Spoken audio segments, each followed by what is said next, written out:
This video report is brought to you in association with Halcyon, the classic 95-foot Bermudan ketch built in 1929, which is now available for charter. Saturday in Cowes dawned overcast with little or no wind, and the sailors due to be competing in the Island Sailing Club's 120th anniversary regatta sat around drinking coffee and no doubt nursing sore heads from the previous night's parties. Over on the mainland shore though, there was a breeze, but it was shifting, so after an hour's wait for the wind to settle down, the Women's Open Keelboat Championship got underway. This year, over 100 women raced in 16 boats in this annual event, which is hosted by the Royal Southern Yacht Club and run in aid of breast cancer care. Racing for this regatta is split into two classes, J109s and IRC, and 6 races were completed over the weekend. In the J109 class, it was Kirsty Apthorpe on J-Dream who took a second and 2 firsts to sit at the top of the leaderboard on Saturday evening after 3 races. Sarah Wallace and Becky Walford's Ms. Heli Jamali Hansen took a bullet, a second and 4th to finish the day 2nd overall, just ahead of J20. J-Dream continued their winning ways on Sunday with a repeat of Saturday's results to convincingly win the class overall. J20, being sailed by Jodie Windmiller, put in a good performance on Sunday with a 1st and a 2nd, but a 5th in the final race saw her drop to 3rd, allowing Ms. Heli Jamali Hansen to take 2nd overall.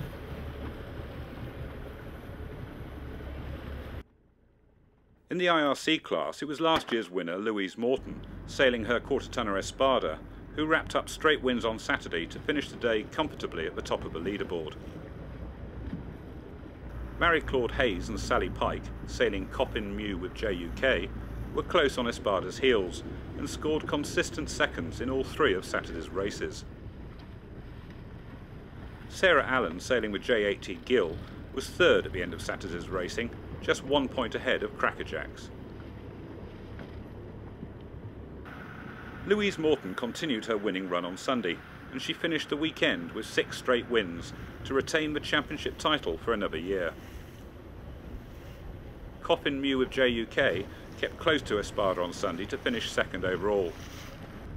For Gill, a DNC in the first of Sunday's races saw them drop to 5th overall, and it was Ursula Bagnall sailing the X95 Crackerjacks who took 3rd.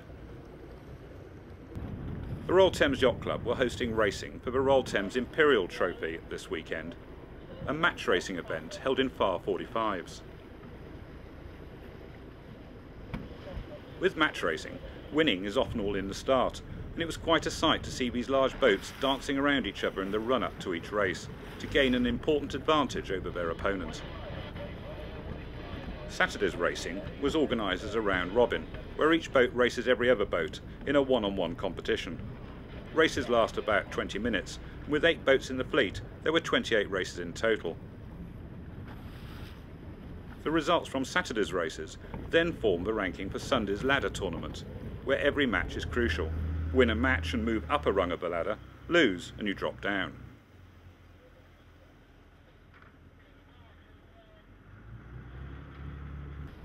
After Saturday's racing, Jerry Otter's Werewolf and Ange Nielsen's Fortis XL were tied on 6 points, but it was Fortis XL which had beaten Werewolf, so she sat at the top of the ladder going into Sunday's races. Simon Henning's Alice 2 was 3rd. Sunday's racing saw Fortis XL slip down the ladder before finishing in 4th overall. Werewolf never slipped lower than 3rd and won all bar 1 of her matches, which was enough to secure her 1st overall and retain the Imperial Trophy for another year. Sean and Emily Frolick's Exabyte 4, being steered this weekend by Lawrence Mead in the owner's absence, put in a good performance on Sunday to come back from 4th after Saturday's racing and take 2nd place overall. Alice 2 put in 2 good performances at the end of Sunday to hold on to 3rd. The Island Sailing Club was running their 120th anniversary regatta this weekend, and once the wind picked up, they were able to get in some great racing. The IRC and ISCRS classes started from the island's shoreline. In the IRC class, Roger Swinney's A&Army won 4 of her races, discarding a second place to take the overall win. John Nelson's Marina took second overall, with Sam White's Comedy of Errors in third. In the ISCRS class, Terry Rose Drake's Drum won all 4 of the races to take first overall, with Roger Moorman's Octavia taking second and Paul Watkins' Racy Lady 2 taking third.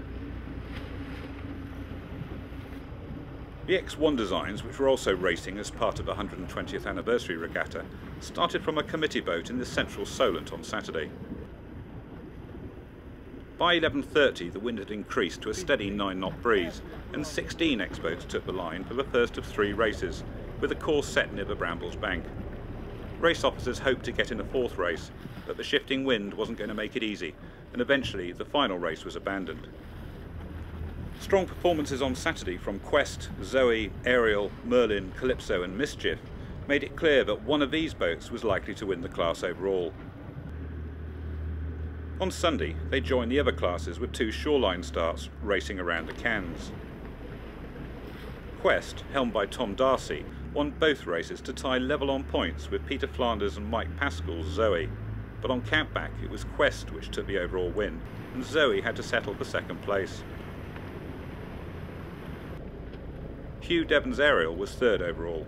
It was great to see so many of these little boats out racing and thoroughly enjoying the conditions, and hopefully numbers will continue to increase for weekend racing. The Royal Corinthian Yacht Club held the Stug Perry Trophy for Darings and 6 metres on Saturday and Sunday, and courses were set in the central Solent. 11 Darings turned out to compete for the trophy on Saturday and 13 on Sunday, but no 6 metres made the starts. Dynamite made a poor start to the weekend with a 9th in the first race, but made up for it with a 2nd in the next race and 2 wins on Sunday. With 1 discard being allowed, Dynamite's low result in the first race didn't affect her overall score, and she was the clear winner after a 4-race regatta. Mike Bilbo and Roger Marwood's Audax made a better start to the weekend, with a 2nd in the first race and a 4th in the next.